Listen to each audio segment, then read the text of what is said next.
Salutations chers amis. Aujourd'hui, dans notre voyage à travers le merveilleux livre « La tragédie des siècles », nous continuerons à examiner les signes donnés dans la Bible concernant le retour du Christ. Et nous verrons comment ces signes se sont accomplis de manière extraordinaire.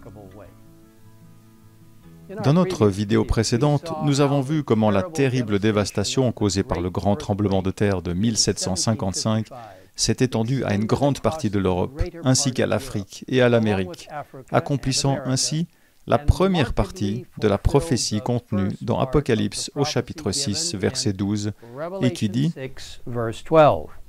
Il y eut un grand tremblement de terre, le soleil devint noir comme un sac de crin, la lune entière devint comme du sang. » 25 ans après le terrible tremblement de terre, le signe suivant s'est réalisé le 19 mai 1780.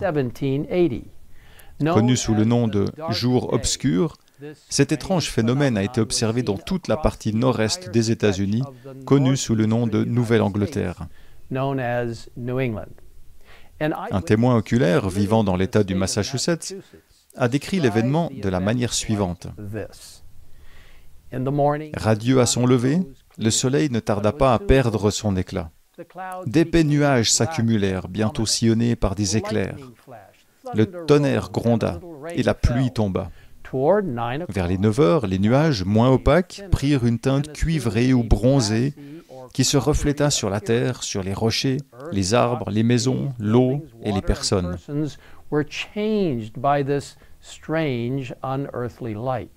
Quelques minutes plus tard, le ciel entier s'étant couvert d'un épais nuage noir qui ne laissa qu'une légère frange à l'horizon, l'obscurité devint aussi grande qu'elle l'est en général à 9 heures du soir, par une nuit d'été. La crainte, l'angoisse, la terreur s'emparèrent graduellement de tous les esprits. Sur le seuil de leur porte, les femmes considéraient le lugubre paysage. Les laboureurs revenaient des champs. Les écoliers congédiés regagnaient leur demeure en tremblant. Que va-t-il arriver? Cette question était sur toutes les lèvres et dans tous les cœurs. En effet, les gens se rassemblaient dans les églises, où, alarmés, des prédicateurs présentaient le message prophétique des signes du retour du Christ. Le soleil se changera en ténèbres et la lune en sang avant l'arrivée du jour de l'Éternel, de ce jour grand et terrible, a écrit le prophète Joël. Cette nuit-là, après minuit, les ténèbres se dissipèrent et la lune, lorsqu'elle fut visible pour la première fois, était rouge comme du sang. Pourquoi ces signes ont-ils été donnés?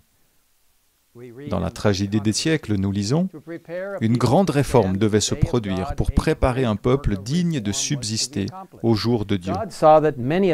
Voyant que plusieurs de ceux qui prétendaient être ses enfants n'édifiaient pas en vue de l'éternité, Dieu, dans sa miséricorde, allait leur adresser un message d'avertissement pour les arracher à leur torpeur et les amener à se préparer pour la venue du Seigneur. Ce message d'avertissement se trouve dans Apocalypse 14, où un triple message est proclamé à toute nation, à toute tribu, à toute langue et à tout peuple. Après quoi le Christ reviendra. Le premier de ces avertissements reconnaît Dieu comme créateur et annonce l'approche du jugement. Ce message, déclare Ellen White, fait partie de l'Évangile éternel. Or, la proclamation de l'Évangile n'a pas été confiée aux anges, mais aux hommes, écrit-elle. Alors que les signes donnés par les prophéties s'accomplissaient, les yeux commençaient à s'ouvrir.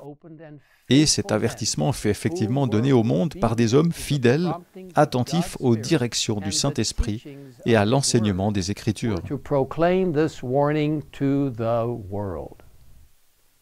Il est toutefois intéressant de noter que tout comme avant la première venue du Christ sur cette terre, ce ne sont pas les théologiens érudits qui ont compris les prophéties. Ce sont plutôt ceux qui étaient plus humbles et disposés à étudier attentivement la parole de Dieu avec un cœur ouvert. C'est à eux que la vérité a été révélée.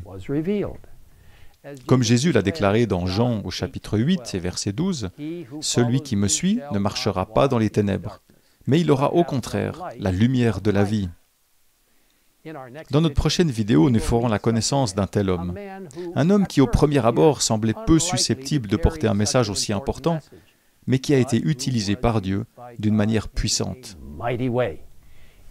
Mais en attendant, je vous encourage à découvrir les signes du retour du Christ en lisant le chapitre intitulé « Les précurseurs du matin » dans le livre « La tragédie des siècles ».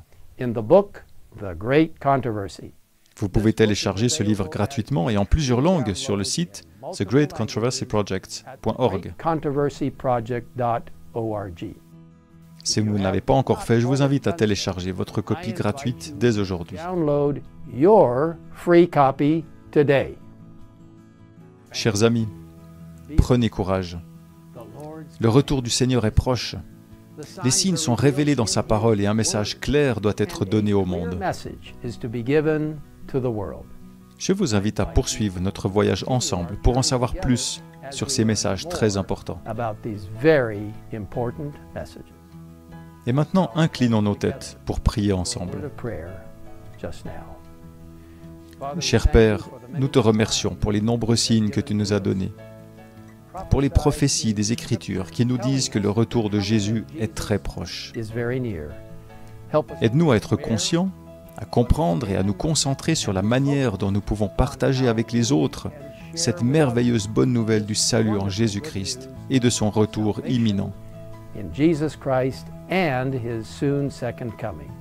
Que tu puisses nous bénir alors que nous poursuivons ce voyage au milieu du grand conflit céleste. Nous te demandons tout cela au nom de Jésus. Amen. Amen.